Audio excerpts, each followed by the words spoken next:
My spring break in the land of batshit, class of 2015. I don't like taking vacation time. I do enjoy a long overdue break from office slavery, but it seems to me any extended period of time I am absent from the pit all sorts of anarchy ensues. I am halfway through my semi-annual fortnight stint not being chained to my office chair and shackled to my work desk, and already the shit got serial.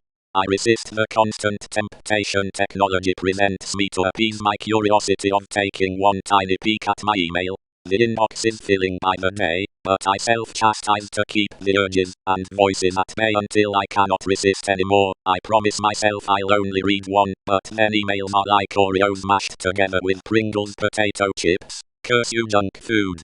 I finally open the mail that regrettably informs me I am off to a conflict management seminar the moment my butt gets back to work. What? Further down the rabbit hole went this poor Alice, and there it was, the dreaded office correspondence of doom that has sent me off to the gallows of personal enrichment. So two other staff members had a fight so loud the neighbors complained. Big fucking whoop, so why am I suffering? Let me offer the Uncle Rowan conflict management, free bitch slap for everyone, and repeat if you didn't learn from the first one. Damn, I read my emails while on vacation again, though. Gay marriage is hot topic again. Personally, I'm happy for anyone who finds true love no matter what social conform it might offend. People in love deserve their piece of happiness. I have no problem with same-sex marriage, and that is probably because of my anti-theist opinions that churches and conservative thinking people are full of shit. Christians need to read that book of theirs a bit better. Your God favors Judaism, endorses rape and child murder, but you all have a problem with homosexual couples wanting to get married and be recognized for it.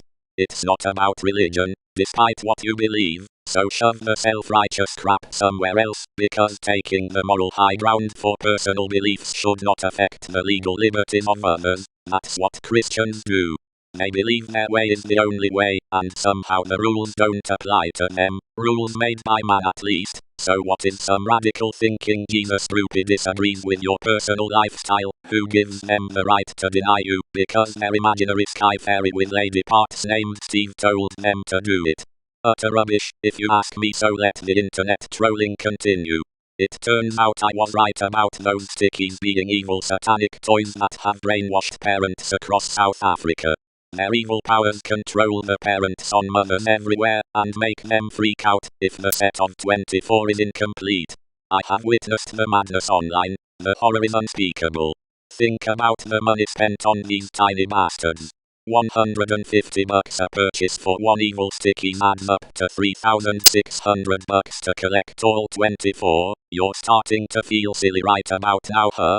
Next, the corporate zombie PNP started selling them Stickeez off at $30 each to prevent parental suicide. If any Stickeez were missed, that adds up to $720 for all 24. There, don't cry, because you were duped into buying crap, and you were caught up in the hysteria on Stickeez mania. All is forgiven, if you are really good, and continues to shop at PNP on your bestest behavior. The Stickeez might come back someday, just maybe. Charlie finally filtered its way down to the South African public schools. These conservative parents are really getting slow on the uptake. So I receive a letter from the school my 4th grader attends, warning me of the evil phenomena of Charlie that is making the rounds, and children are dappling in. What the fuck? Do you all live in underground bomb shelters, where no Wi-Fi reaches? Please, for the love of tits, log on to Facebook, and catch up to the rest of the planet.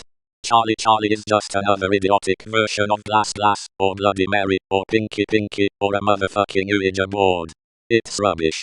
I can say with practical certainty, that means I've tried all the above mentioned methods, and no surprises there. Satan doesn't own my wretched little soul, and no furniture went flying around the room. Speaking of which, Susie Callaghan, if you're reading this, can I get my Ouija board back? As humorous as this was, I had to explain to my little 4th grader that this was mere public hysteria over nonsense, and was not to be taken seriously. Just like the Stickeez. I was annoyed to realize the school governing body was being serious about this, and has stated that any student conjuring fuck knows what all by playing Charlie would face expulsion from the school. I explained to my wife how stupid that is. I also explained how Charlie works, and that the school would have to actively campaign to prohibit all pencils, pens, paintbrushes, wax crayons, drinking straws, and twigs from being on or entering the school property. Sad but true, folks. Sad but true. No worries. Happy spring, and enjoy National Rari Day on the 24th. Alas, stupidity is our shared culture in this country, and now Stickeez too. Excuse me, I am needed as sacrifice to the Stickeez gods.